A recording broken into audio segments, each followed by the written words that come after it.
I wish I'd known there was going to be this many people here. I would have sold tickets. Too late, Oscar, too late. Yeah. Anyway, well, to begin with, I was born. Yeah, I wasn't hatched like some people think. I was born August 11th, 1926. I'm old. You're my age, Oscar. And Marion says I'm not old because she's older than I am. Anyway, I was born into a wonderful family. We lived out by the airport, and this was just a year before Lindbergh flew across the Atlantic.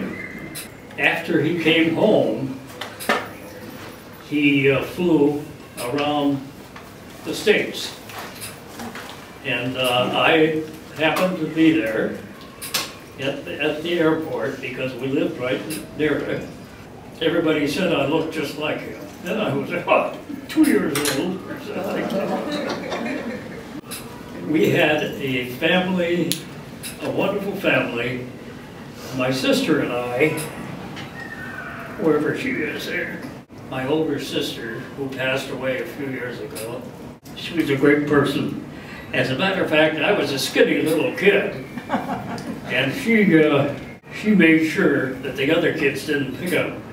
She'd give them what for if they started teasing me or anything. So I grew up well protected, and we lived, and we lost the house in the 1929 crash. And so from then on we rented. My dad said, I'm not going to buy another house. So we rented, and we had some nice houses, but they were, you know, small. Finally, we moved into on Bloomington Avenue, 36th Street, and right on the streetcar line. And of course, we had the usual phone calls. You better get off the line. There's a streetcar coming. I had a good time growing up, a nice neighborhood, and we lived there all through the Depression. Into the war era. But I had my 10-year-old birthday in 1936. My father asked me what I wanted for my birthday, and I said I want a plane ride. And so he said, well, it might be a little expensive, but we'll see what we can do. And sure enough, we had an old Ford Transport Tri-Motor out at the airport that would give people rides for a certain amount of money. And I can't remember what the amount was. But my dad dug it up somewhere, and so I took a ride. We flew up the Mississippi to downtown, and we flew around the Fauché Tower, which you can't do now. But at that time you did, because Fauché Tower was the tallest building between Chicago and the West Coast. Now you can barely see it. And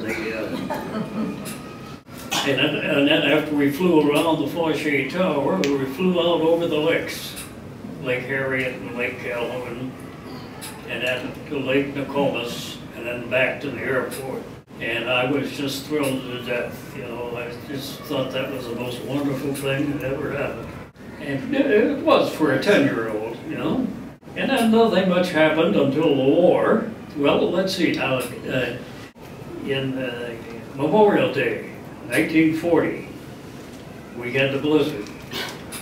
And I was delivering groceries for a little grocery store, National Tea. I don't know if any of you remember the National Tea. I was delivering groceries for them in that blizzard, pulling a wagon down around the 42nd and Bloomington, where there was nothing, you know, not much, just a few houses. And on my way back, I felt awfully tired. And I thought, well, maybe I should sit down and wait. And the snow was blowing on me and everything. And then I thought, no, I heard somewhere that you never sit down in a blizzard.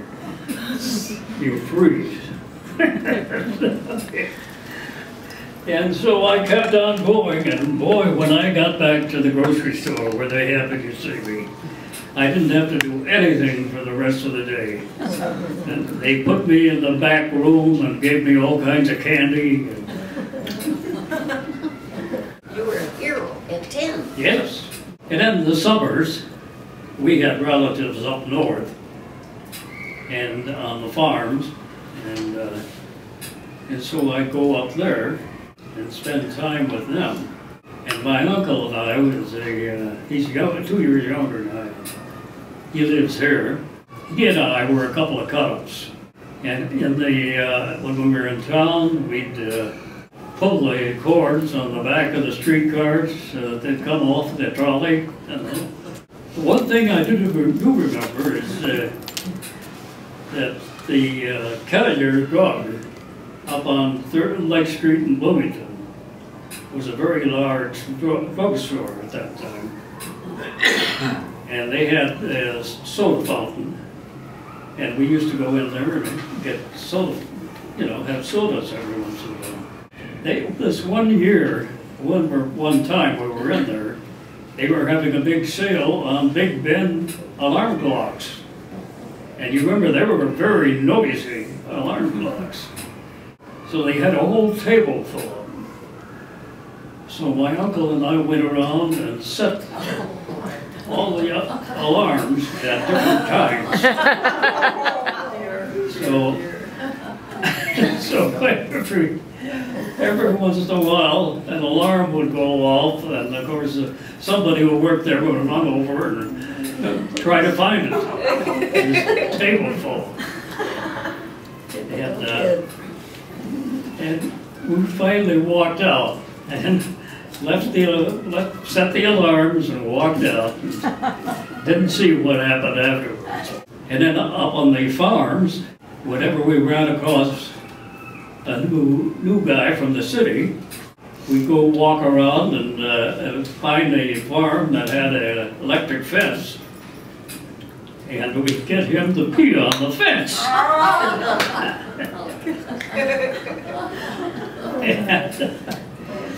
Your hero status just went. But we were, like I say, we were real devils, but we had a good time. And then the war came along.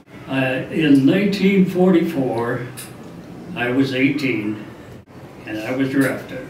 That same year, my cousin, who was a couple of years older than I, was in the Air Force, and he had been shot down or whatever over the North Sea.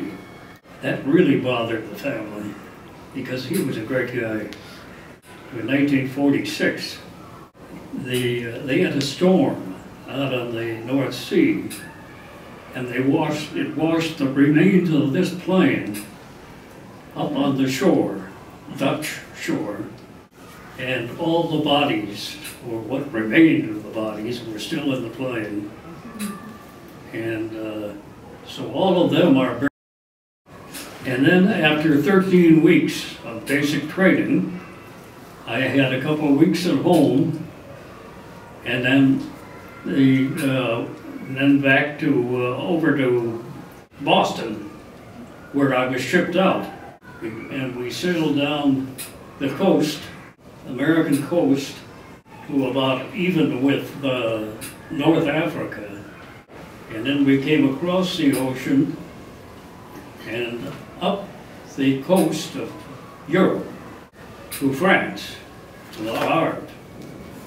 But first we stopped in Portsmouth, England.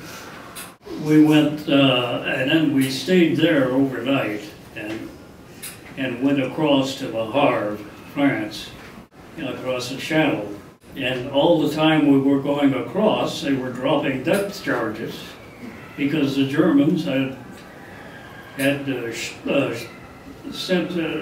sunk a troop ship around Christmas, and this was early in 45. So they still had submarines coming and going around there. We didn't get bothered by them, but we couldn't sleep either with the depth charges going off. So we landed at Le Havre and had breakfast there on the dock, and then we were put in boxcars. The old World War I 40 and 8s, 40 men or 8 horses. We started across northern France and across Belgium into northern Germany, just on the edge. Mönchengladbach is where we entered Germany. And we had a couple of planes flying over, but they were American by then, I guess they weren't German. The German Air Force, the Luftwaffe, was pretty well finished by that time. It was a good place for me to be because I had a commanding officer who said, "I'm not going to send boys into the front line." And that's what we all were at that time. 18 years old, you know. And so we had guard duty and other duties. And I was only shot at once. And I don't know who shot that. Maybe that was a commanding officer. I don't know. I had a good time. I can't really say that it was a good time because we were all worried about ourselves. And so a few years ago, I wrote a few things. And I wrote this thing, a requiem for a dead soldier. And anyway, the war in Europe was coming to a close in early spring of 1945. I was an 18-year-old GI in Germany. A few of us were driven up the northern part of the Rhine to guard a prison compound with German prisoners of war. We arrived at camp late in the dark of night. The sergeant asked me where I was from, and when I said Minnesota, he said, "You should feel right at home. This is the 3rd Minnesota Regiment." And I think I was the only Minnesotan in the outfit. I learned later that I was wrong there, because I found out that there was an awful lot of us Minnesotans there. I was told to get a couple of hours sleep and I would be called for guard duty before long. And just before dawn, I was put on sentry duty at the main gate of the compound. As the sun rose, I had my first view of the prison camp. Before me was a huge open field surrounded by a high fence topped with barbed wire. Few buildings, a hospital, a kitchen, and an administration building. The prisoners lived in holes in the ground, covered by whatever they could find to protect themselves from the elements. And it was a cold spring. Just after the sunrise, they started carrying out the prisoners who had died during the night. They placed 4 of them in the grass a little ways from me. The 5th and last one, they laid down next to me. I looked down at him. He was young, my age, maybe younger.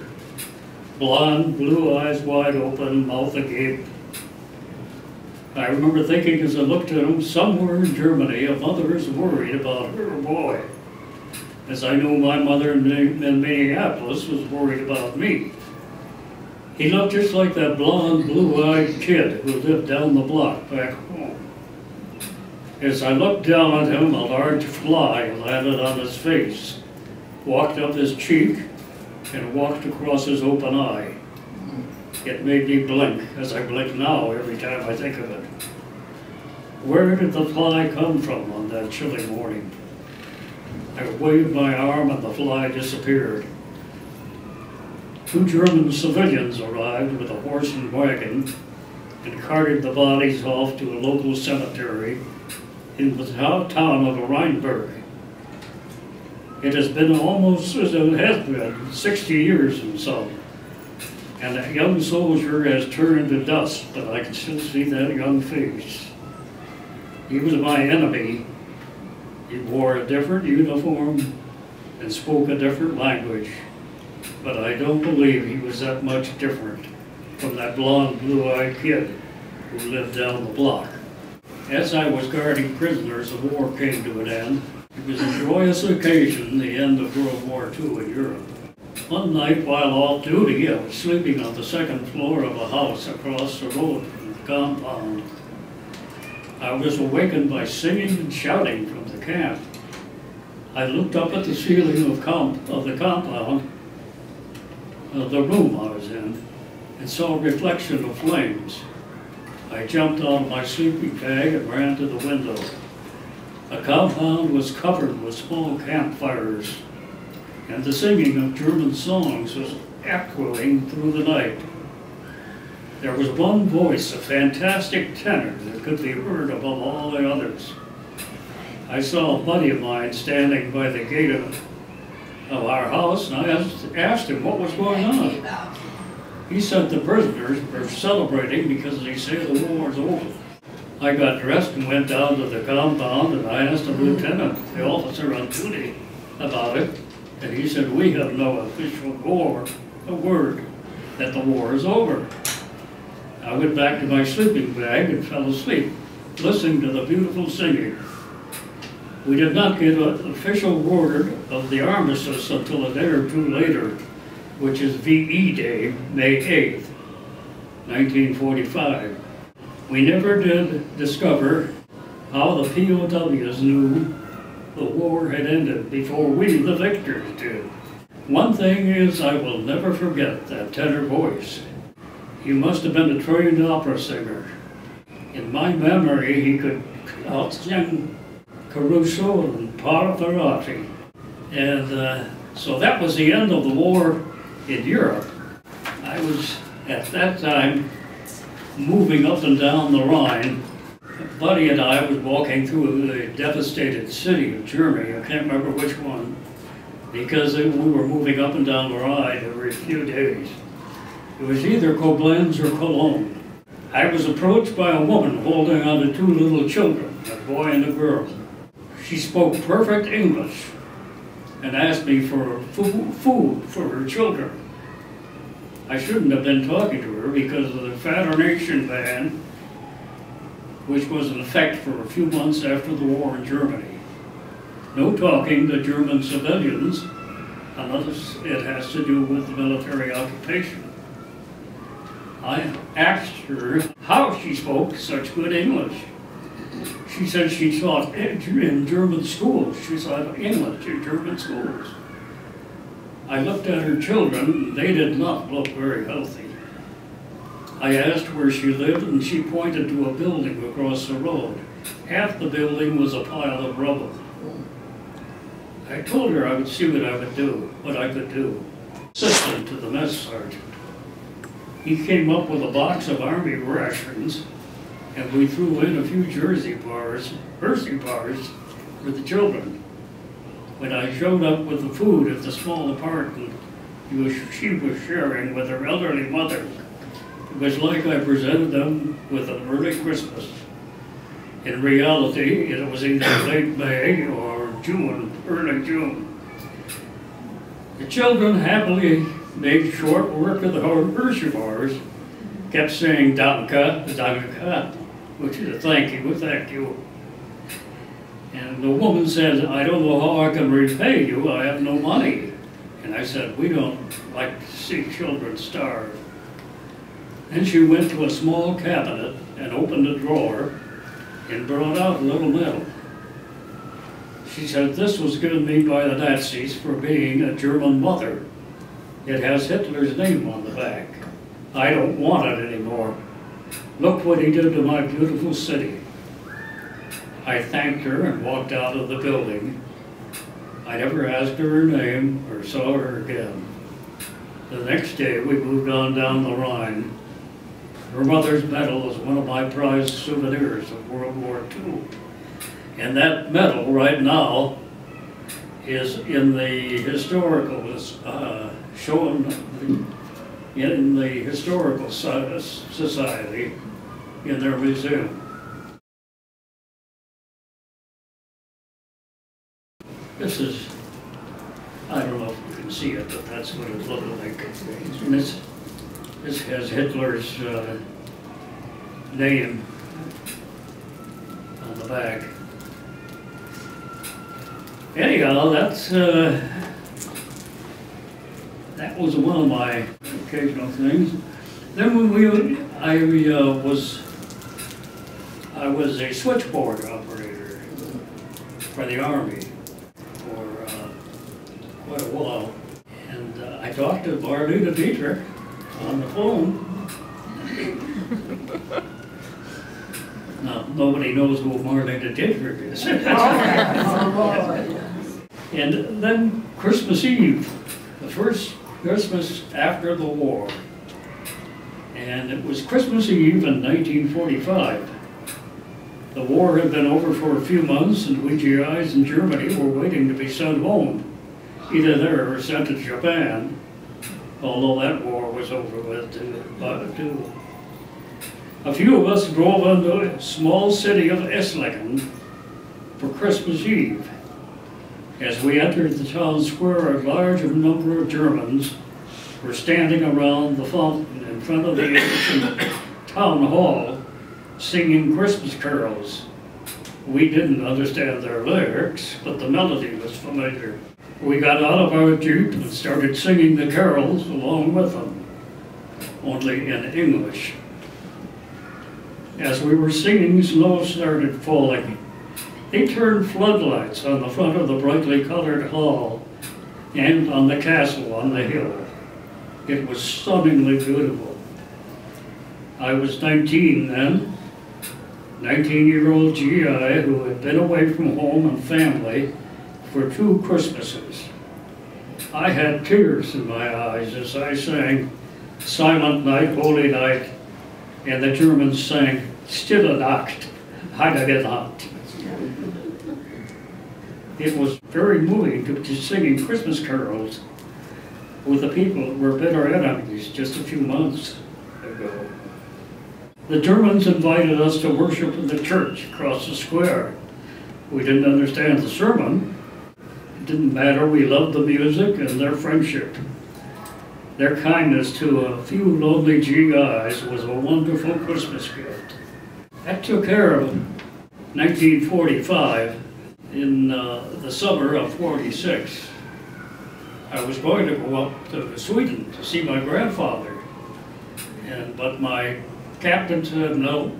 He said, "You're going home pretty soon." So that came first. We went up to Bad Mergentheim, where I operated a theater where we had USO shows come through, and then I got on a troop ship and came home. During the ship, came across the Atlantic. During that time, we ran into a bad storm, which blew one of the boilers in the ship. And so we had to go back to England and get on another ship and come back to the States. We landed in New York. I was lucky enough to be one of the guys to get leave right off the boat. And so a number of my buddies and I went down to a bar in Manhattan. We walked in and there was a long bar, and down at the end of the bar, hanging on the wall, was a box with a picture on it. And the picture was Laurel and Hardy. And so I asked the bartender, "What's that?" He said, "Why, that's television." You said television, you know. And so I said right there to the guys, I said, that's a business I'm gonna get into.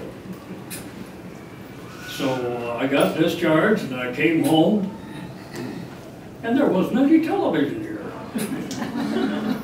They were talking, the papers had all kinds of information about it's coming, television's coming, you can buy your sets now, you know, and all this kind of stuff, but there wasn't anything to look at. People were still looking at their radios. So I decided that I'd wait.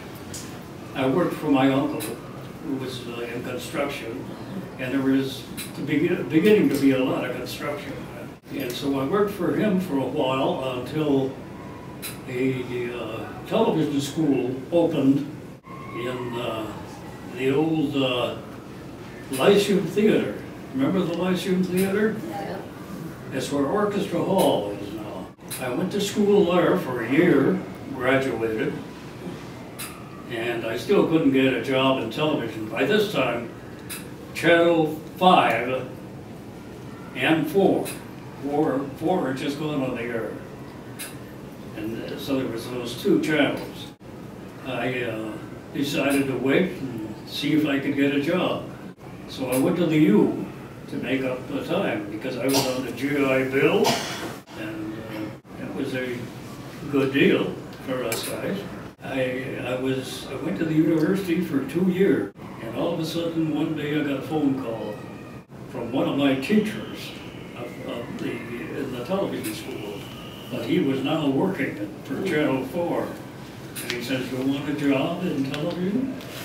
And I said, "I sure do." And he said, "Well, come on down and see Harry Jones, who was the film director."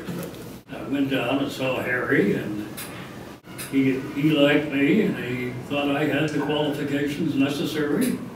So I went to work there in the film department. And I was there for 2 years.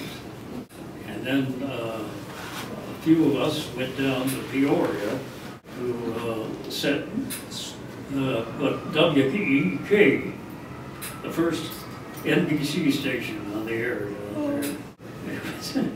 The titles, the call letters were WEEK, and one of the announcers got in trouble because he kept saying the weak point on your dial. But I stayed there for a little over a year, and then I wanted to come home. I got a call from up here that Channel 11 was getting ready to go on the air, and they wanted me up here for that. And so I said, okay. I said, I'll be there, and I was, and I stayed there for 40 years. What were you doing? I was the director of film operations, and I did a little bit of everything. I did some directing and producing. I really had a nice time. I loved working in television. That's about all I can say. I retired from television in '99, '93 actually. But I also did a lot of stage work. I was working in television during the day. Stage acting was in the evening, some of the time. I didn't want to leave my kids, my daughter over here, alone with my wife all the time, because sometimes she came and she was in shows too. Either that or she worked box office. Finally, it got to the time where we got the kids involved, where they were ushering and house managing, preparing the coffee and whatnot for the act breaks, you know. And so I did that until I retired. What do you want to know about that? That's the German artillery officer's cap. That's just souvenirs that I picked up. That and the flag. Where did you meet Mary and get married? I met Mary at a theater. We were both doing a show. No, I didn't. No, I take that back. I met her at a television station. She came in to apply for a job as a receptionist. But we didn't start going together then. It wasn't until we both appeared in a play together that we started going together.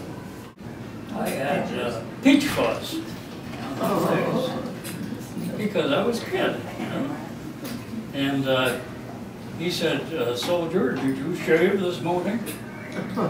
And I said, "No, sir, I don't shave." And he got a little smirk on his face, and he says, "Well, you're in the Army now, you will shave every day." I didn't have to, because my beard wasn't that heavy, you know. Who's the lady in the picture over there? That's my wife, Is it? I thought maybe it my might be. wife Mary. She was wonderful, wasn't she? She was.